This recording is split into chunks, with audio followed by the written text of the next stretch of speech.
Nous sommes de retour pour la troisième et dernière partie de notre émission.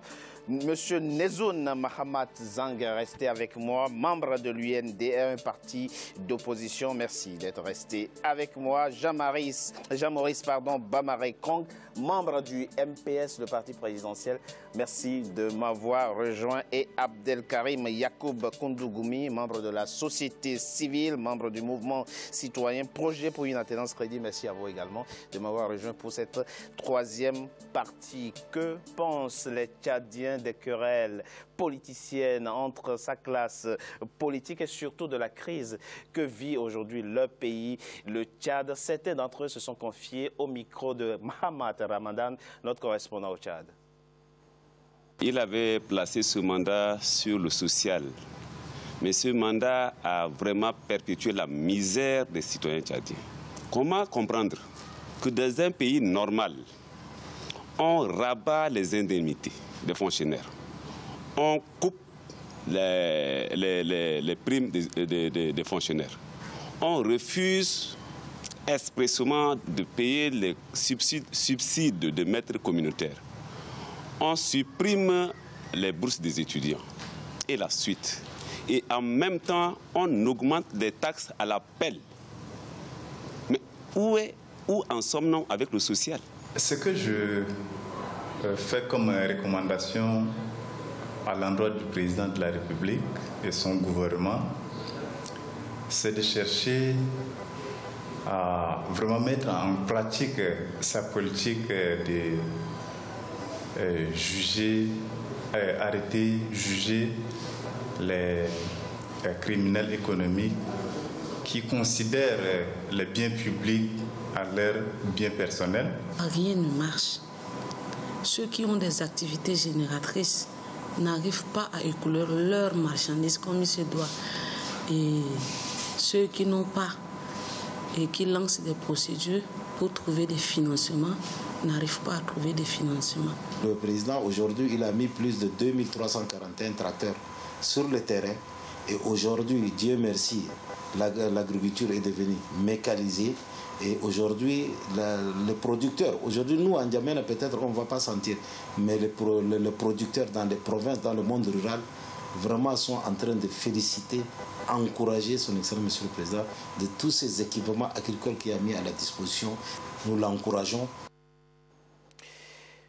Monsieur Koundougoumi, le dernier intervenant du sujet que nous venons de voir évoque des mesures prises par le gouvernement pour promouvoir l'agriculture, avec notamment l'octroi de 2341 tracteurs. On sait que ces dernières années, vous dites que rien ne va dans votre pays, on sait que ces dernières années, il y a une faible pluviométrie.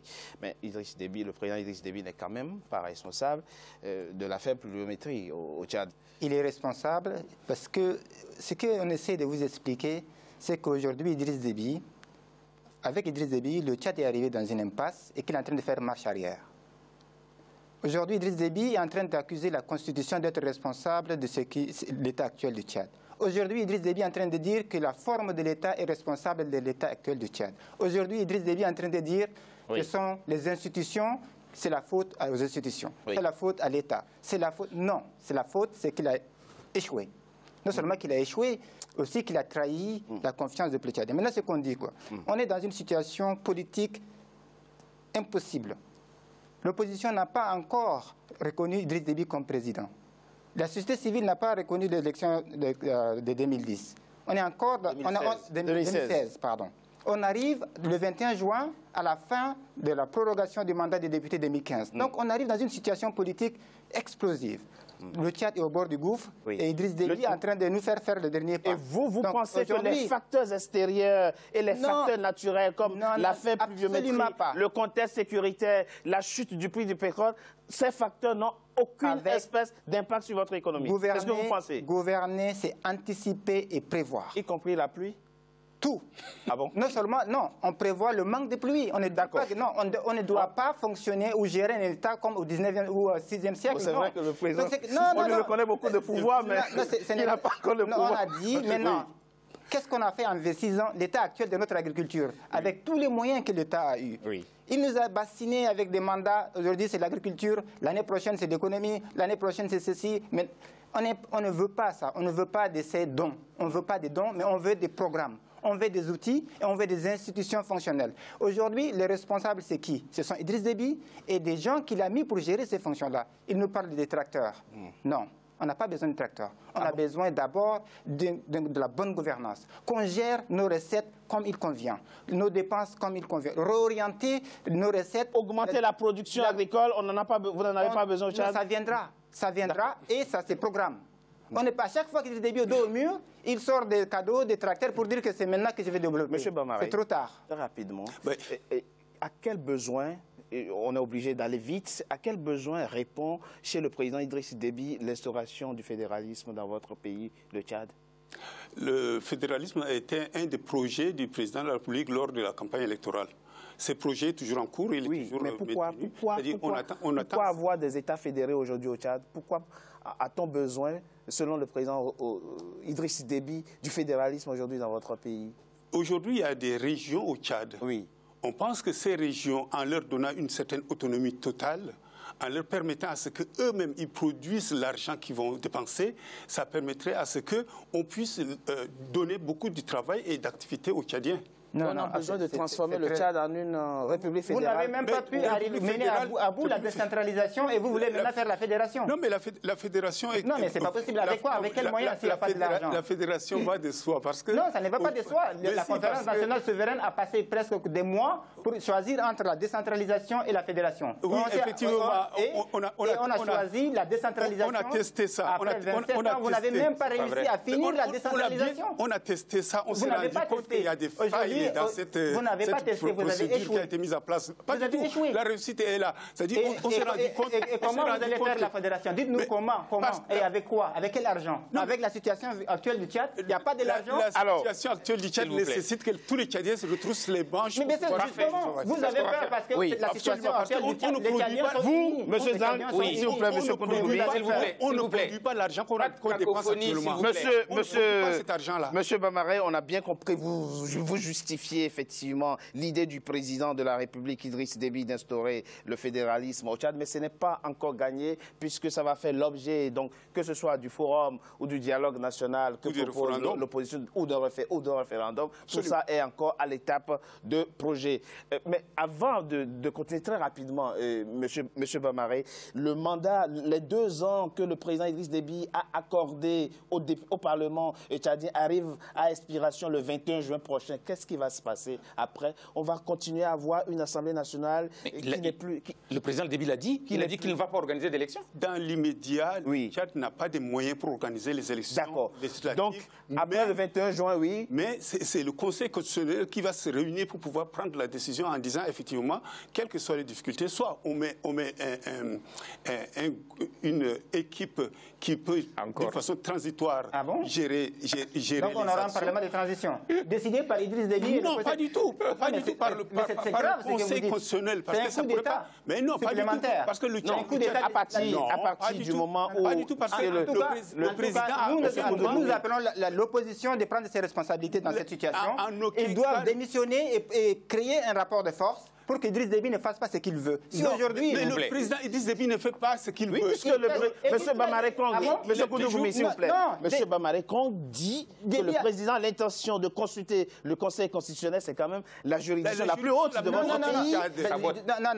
Non, donc Idriss Déby ne consulte personne. Idriss Déby ne consulte personne. Il a même décidé de la prorogation chez lui devant ses partisans. Vous imaginez? Et vous pensez qu'Idriss Déby va aller consulter le Conseil constitutionnel? Très rapidement. Il faut consulter aussi l'opposition. Comment régler cette question de représentativité? Très simplement. Regardez la convocation du forum là, ou de la conférence qui va porter sur les institutions. Monsieur Idriss Déby n'a jamais consulté l'opposition. Ça fait plus d'1 an, plus de 2 ans qu'il n'y a jamais eu de rencontre entre l'opposition démocratique et Monsieur Idriss Déby, s'il vous plaît. Je vous mets au défi de me dire à quelle date, quand M. Idriss Déby a convoqué les responsables de l'opposition. Mais quand vous dites convoquer l'opposition, c'est pour discuter. Mais attendez, l'opposition démocratique est représentée au Parlement tchadien. Oui. Mais donc le débat politique se mène au Parlement. Oui, mais lorsque le président de la République a décidé qu'il n'allait pas organiser d'élections législatives, il l'a dit publiquement, il n'a jamais consulté qui que ce soit. Il l'a décidé tout seul. L'opposition aurait financé. Ça montre bien la nature. Mais le problème n'est pas là. Ça montre le style. Tout ça, s'il vous plaît, attendez. Tout ça montre bien la nature des partis États de l'IMPS. S'il vous plaît, M. Koundougou. Ça montre la nature despotique de ce régime. Vous pensez qu'il y a déficit de dialogue politique dans votre pays? Dans votre pays, le Tchad. Mais c'est une évidence. Et encore, l'opposition démocratique tchadienne est très claire. Elle a publié il y a quelques jours un très bon travail qui s'appelle Mémorandum. Je l'ai ici. Voilà. Et ensuite, elle a publié un communiqué. Je l'ai lu. Dans les deux documents, que demande l'opposition démocratique? Un dialogue inclusif national pour mettre à plat tous les problèmes et que ça ne soit pas traité seulement par M. Idriss Déby. Organisé. Le président est bien élu. Vous êtes incapable de vous... Un hold-up électoral. On ne va plus revenir sur le président. C'est passé. Il est aujourd'hui le président. Ah non, c'est pas passé. Comment ça? On est en crise post-électorale. C'est un hold-up électoral. On est en crise post-électorale, c'est pas fini.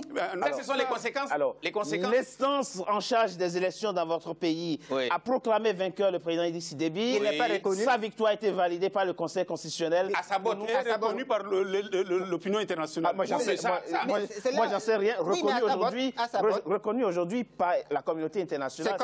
C'est comme dans d'autres pays où les gens passent par la porte. Non, on ne revient pas. C'est une fuite en avant et Idriss Déby est en train de mener le pays dans le chaos. Et je vous dis, je vous jure, si on ne règle pas ces problèmes maintenant, dans 2 ans, ça sera la guerre civile. Ça va être la guerre civile au Tchad. Le problème politique actuel. Aujourd'hui, on est dans une impasse. En 2005, quand il a changé la Constitution, on a connu 3 guerres à cause de ça. Parce qu'il est passé par la force. Aujourd'hui, il est en train de refaire notre Constitution à sa mesure et sans consulter personne, ça nous mène tout droit à une guerre civile. Il ne demande pas la révision de la Constitution. Il demande une nouvelle Constitution d'un forum. Mais ça, c'est les Tchadiens. Oui, ça, c'est vous, les Tchadiens. Mais attendez. Et pourquoi, dans ce cas de figure, pourquoi il n'a pas organisé des forums en 2005? Oui, s'il vous plaît. Il n'a pas organisé des forums. Une seconde, s'il te plaît. Monsieur Togbé, vous connaissez exactement les capacités de nos chefs d'État, surtout de ceux qui sont des dictateurs, de manipuler tout le monde. Pourquoi est-ce que le vrai problème aujourd'hui du Tchad, c'est uniquement les institutions? Les institutions, elles ont été établies. La conférence nationale a dit que le Tchad était un pays décentralisé. Pourquoi on n'organise pas d'élections, on n'a pas organisé des élections communales? Pourquoi? D'accord. Depuis vous pensez... La conférence nationale, monsieur... Mais on avait organisé des élections, on a organisé des élections municipales. Dans quelques villes seulement. 40 sur 200 quand même. Allez-y au bout, allez-y au bout. C'est-à-dire que la décentralisation telle que prônée dans la Constitution de 1996 n'a jamais été appliquée. Et maintenant, on veut sauter à un stade supérieur sans avoir... Mais c'est une proposition que fait le président de la République. Mais si les Tchadiens rejettent cette proposition, je pense qu'il va s'incliner. Idriss Déby n'écoute pas les Tchadiens. Mais pourquoi convoquer à leur forum? C'est là où on vous dit à partir C'était un d'aujourd'hui... monologue. Le président, on dialogue au Tchad. Avec qui? Avec vous, avec l'opposition, avec les sociétés civiles. Le Tchad a toujours dialogué. Quand est-ce que l'opposition... Monsieur Bamari. Le président a rencontré oui, il a rencontré qui? Vous créez Idriss Déby est très malin. Aujourd'hui, pour contourner et tromper la communauté internationale, il ferait de double. Il double l'opposition, il duplique la société civile en essayant de brandir ça. C'est pas le président. En essayant de brandir alors, s'il vous plaît, Monsieur Koundougou, on a compris votre propos, Monsieur Bamari. Dites-nous, la proposition d'organiser un dialogue national inclusif, c'est quelque chose que le président peut comprendre et accepter? Il a peur. Non, mais s'il vous plaît. Tout à l'heure, vous avez demandé à M. Zang, de l'opposition, qui voulait absolument qu'il y ait un dialogue inclusif. Or, le forum, c'est également un dialogue, c'est un lieu où on échange. On échange. Et avant de venir au forum, on a des comités, des actions qui sont mises en place. On ne peut en aucun cas... Le forum, c'est un travail... Aujourd'hui, on a des difficultés à organiser... Le forum, c'est des experts qui ont pensé eux-mêmes dans leur bureau sur le sujet qu'on propose à des gens pour valider. Non, le dialogue, c'est qu'on pense ensemble, c'est qu'on veut ensemble... Monsieur Koundougou, dans tous les pays où vont être mises en œuvre des réformes importantes, une commission est toujours installée, ou un comité, ou un recomité est toujours représentatif. Mais bien sûr, une commission pour élaborer des propositions et à soumettre justement à l'approbation des délégués au dialogue national ou au forum. Donc là encore, on n'est pas encore dans après le dialogue. Oui. Tout ce que nous demandons au niveau de toute l'opposition, au niveau de la société civile, au niveau des mouvements citoyens, tout ce que nous demandons, c'est de mettre sur la table nos propositions. Tout à fait. Pour qu'elles puissent être prises en considération et débattues. Nous ne demandons rien de plus. Et ça, c'est un appel la question, on est... La question que j'ai dit, c'est qu'aujourd'hui, on est dans une situation très difficile. La situation est grave. La situation est grave. Alors, M. Bamaré, on laisse M. Kounougoumé finir et vous aurez le dernier mot. La situation est tellement grave qu'aujourd'hui, ça relève de la survie de la nation. D'accord. C'est pour ça qu'on dit... À ce point-là. À ce point-là. Parce qu'on a traversé toutes les crises, de post-électorales, crise économique, crise sociale, tellement tendues qu'aujourd'hui, si l'opposition demande un dialogue inclusif, c'est parce que si on n'écarte pas Idriss Déby pacifiquement... Mais vous pensez qu'il rende c'est crédible. Vous pensez que c'est crédible aujourd'hui de demander un dialogue national en proposant d'écarter le président de la République? On ne demande pas. On n'est pas demandeur. Non, attention, on n'est pas demandeur. On impose. Ah, vous imposez. Attention, on n'est pas demandeur. Très bien, vous imposez carrément. Le problème d'Idriss Déby, c'est que lui, il veut tout contrôler. C'est lui qui organise tout et c'est lui qui choisit. En aucun cas, c'est pas ça. C'est pas vrai. Aujourd'hui, si l'opposition demande dialogue inclusif, c'est qu'Idriss Déby sorte de la scène politique et laisse le Tchad aux gens qui vont continuer à construire. Monsieur Bamaré, vous avez, s'il vous plaît, vous avez le dernier mot. Monsieur Bamaré, s'il vous plaît. S'il vous plaît, parce que le Tchad a eu quand même plus, c'est-à-dire lors de la conférence nationale souveraine, il y avait des consignes et des règles qui ont été mises en place.